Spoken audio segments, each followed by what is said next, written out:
How's it going, ladies and gentlemen? Welcome back to another episode of the Sick Podcast with your host, That Leafs Fan. We have quite a few things to talk about today regarding the Leafs, regarding NHL player safety, and more. But before we get into that, producer, roll the tape. Turn up your volume. Because you're about to listen to The Sick Podcast. With That Leafs Fan. They score! They score! Holy mackerel, they score! Morgan Riley! Mo Riley! The Leafs have won it! They're going to the second round! Do you believe this? Holy mackerel! The sickest Toronto Maple Leafs podcast. It's gonna be sick. Welcome back, ladies and gentlemen. Hope you guys are doing well. Thank you very much for tuning into today's episode. We have a couple things to talk about, three main topics I want to focus on, and I'll start off, obviously, with the Toronto Maple Leafs. Unfortunately, last night, our point streak did come to an end while we played the LA Kings. It was the first game following our 4-5 game away stretch, if you want to call it. Very boring performance, to be honest. The Leafs were never really in yesterday's game. Joseph Woll was in net. He didn't have a great game either. Let in a few, I don't want to call him muffins, but probably his most underwhelming performance of the season, which was to be expected. I mean, one of those games did have to come around. I still think he's been very solid. But the Leafs lose 4-1 over the LA Kings and are now technically on a 2-game losing streak, but not exactly, because we did lose in overtime over the Predators this weekend. So what's going on right now? The Toronto Maple Leafs are 5-3-1 through 9 games. We have 11 points out of a possible 18, which is all right. It's not bad. It's not the best. What do we make of this team so far this season? Lots of question marks still in the mix. We are thinking of players like Nylander, who look at the top of their game.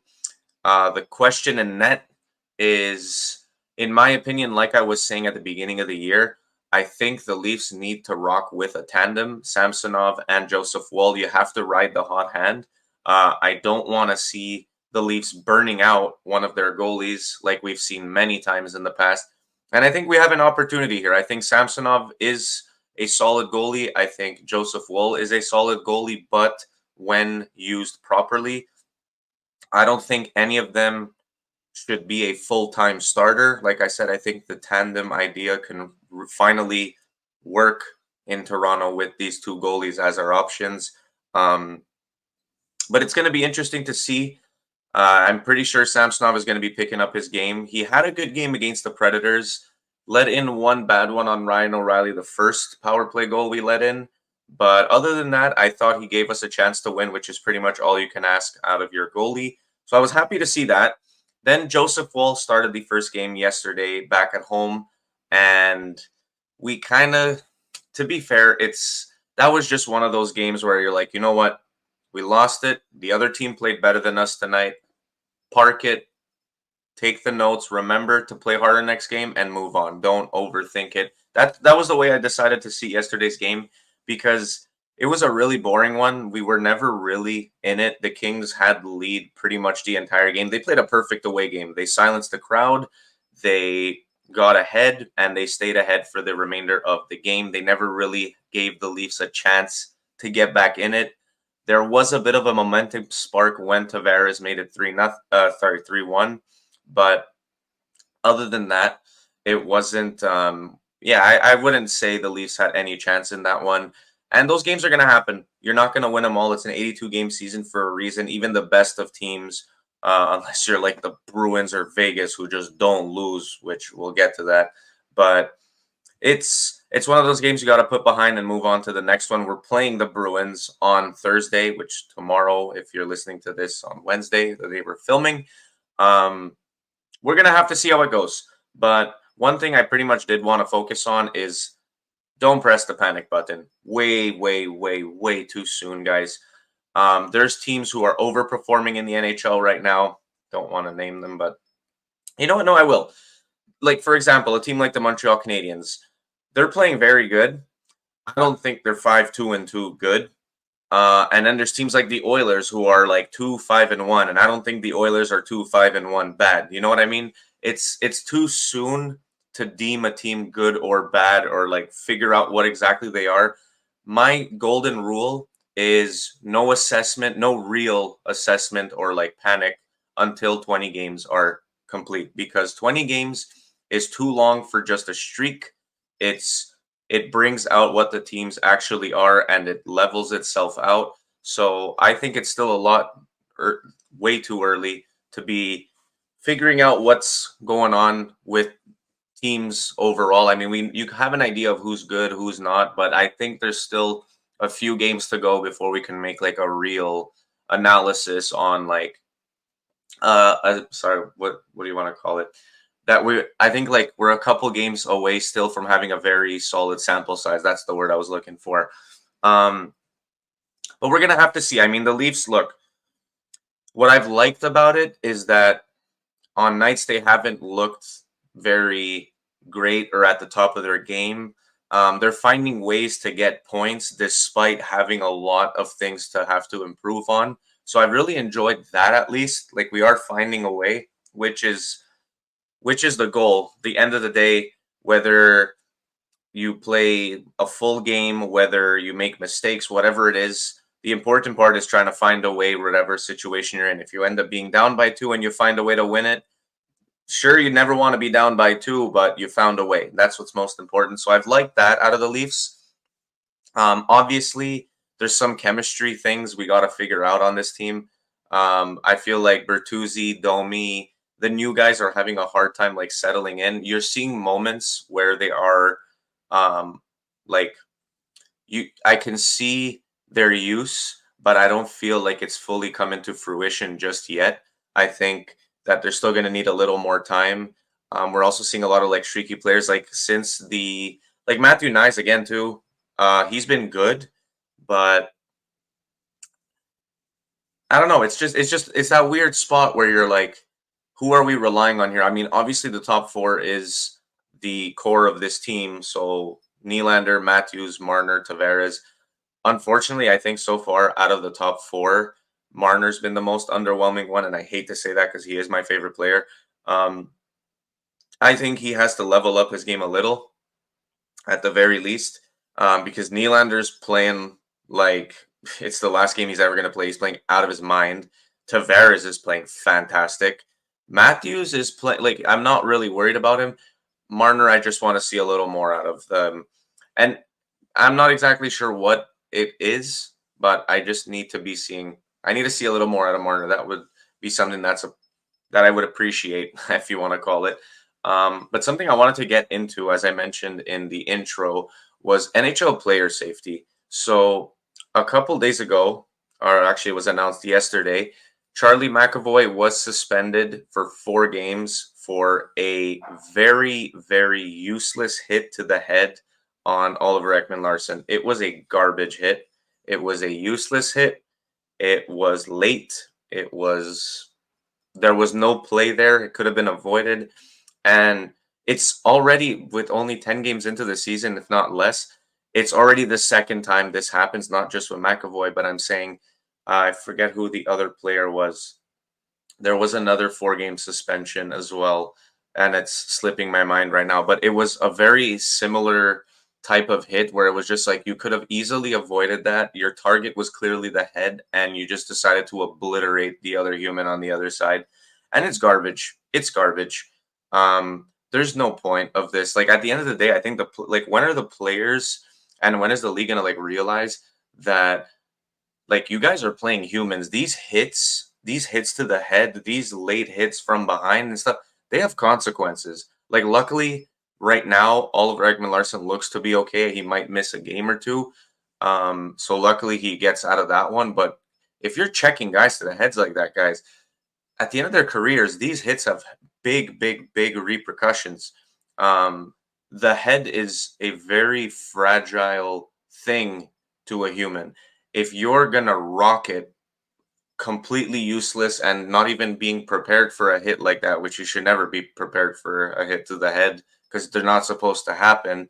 But it's going to have consequences. There's going to be like effects that these players who are taking these hits are going to have to deal with later on in their lifetime outside of hockey. And that's what I wanted to get at, is that it's complete bullshit that you're still seeing hits like this from players who like understand now. Like, that's no longer the game. I know back in the day, hockey was a lot more of a brutal sport, if you want to call it, and it still is a relatively brutal sport. But there's like, I don't know, I feel like over the past 5 to 10 years, like, we've kind of figured it out. Like, all right, these hits ain't it. There's no point to them. There's no more need to be like a Scott Stevens on the ice, absolutely ending someone's life on a hit. For what? Like, for what? Keep your head up. Like, it was pointless. It was really pointless, and it really frustrates me because it's like, when you take a step back from the moment and realize, like, these guys at the end of the day are humans just like me and you. Like, put yourself in that situation. You're just on the ice out of nowhere and you're just getting an elbow to the chin, and you just get you completely decimated for no reason. What's the point of it? The puck wasn't near. It could have easily been avoided. You could have just hit the body at least. Why go for the head with your elbow to a player who isn't expecting it? It's garbage. It's really garbage, and it really pissed me off. Especially in the fact that within the first 10 games, this is the second exact hit that happened to justify a 4-game suspension.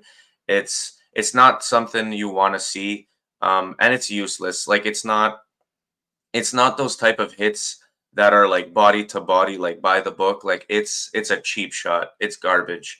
And I don't know. It really, overall, like, I might be sounding repetitive right now, but it really pissed me off to see a hit like that.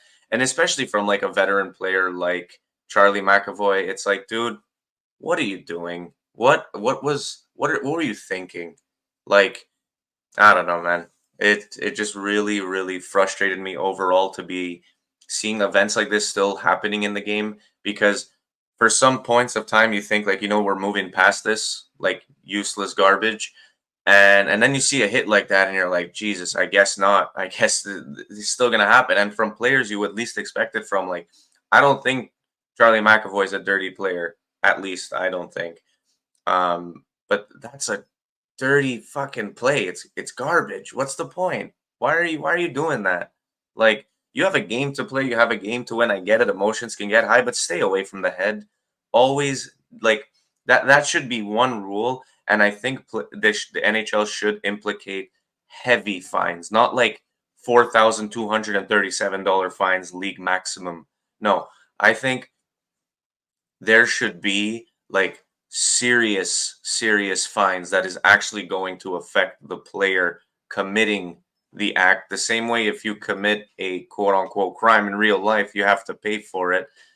The players doing these completely useless hits need to be held accountable for it and know not to do it again.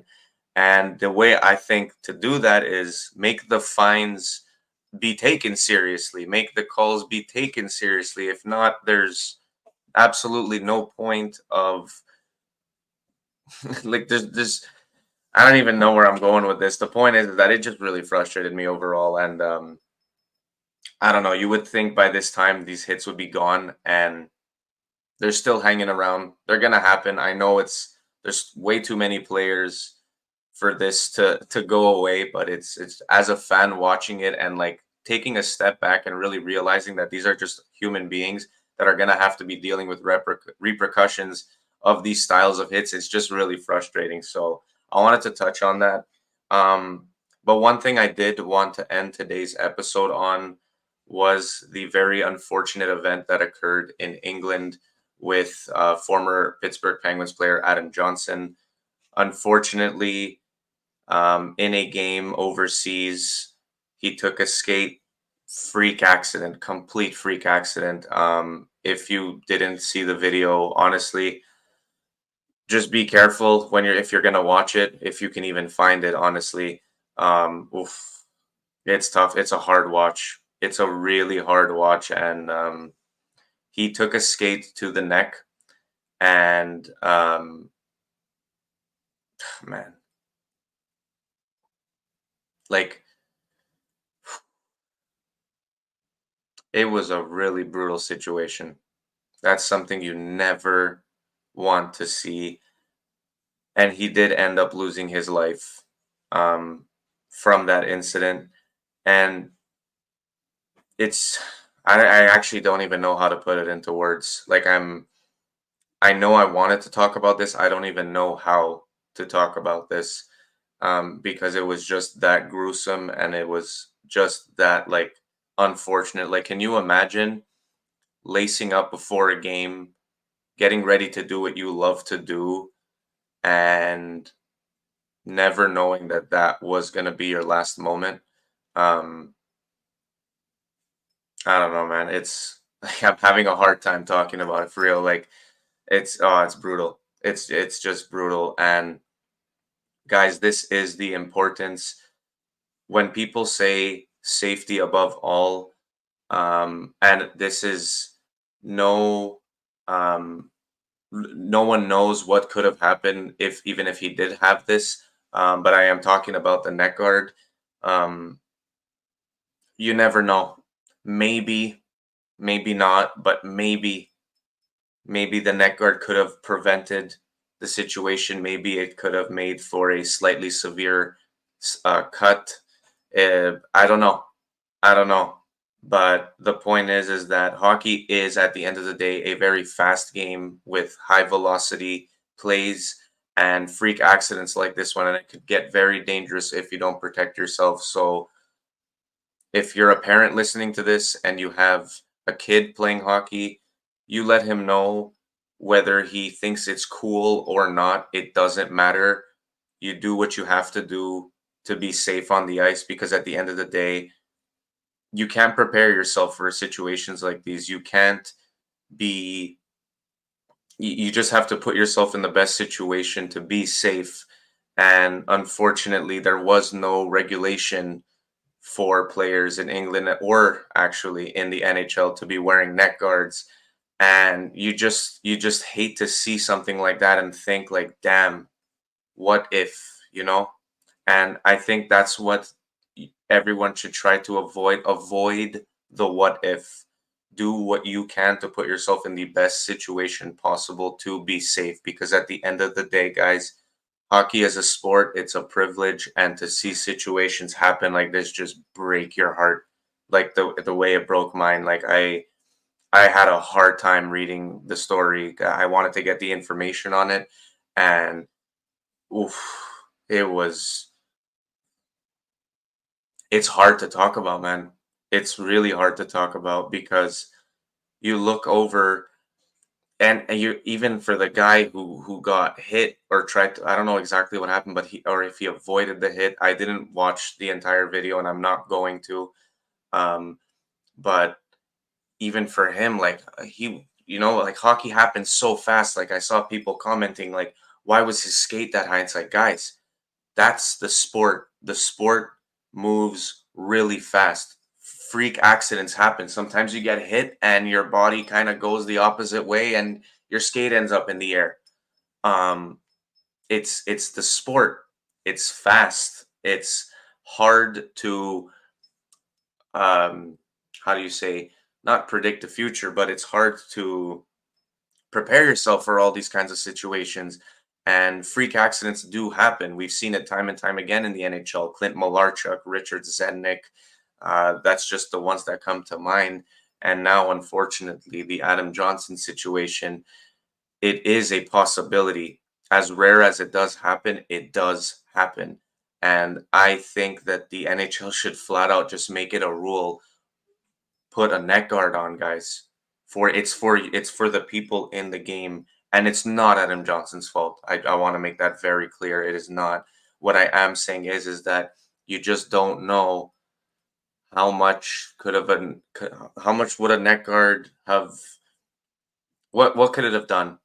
And that's the question we never want to ask ourselves, is that what if it should we it's such, what if it could have been avoided? What if it could have been less severe? What if it could have saved his life? and it's a question no one wants to answer because we want to avoid the what ifs. So the best way to do that is to just take every precaution possible and recognize that at the end of the day, the sport is a privilege and scary things can happen in a game as fast as hockey. So put yourself in a situation to be as safe as you possibly can. And to the entire Adam Johnson family, our condolences are with you from the entire SIG podcast crew to whoever is listening to it, wherever you're from.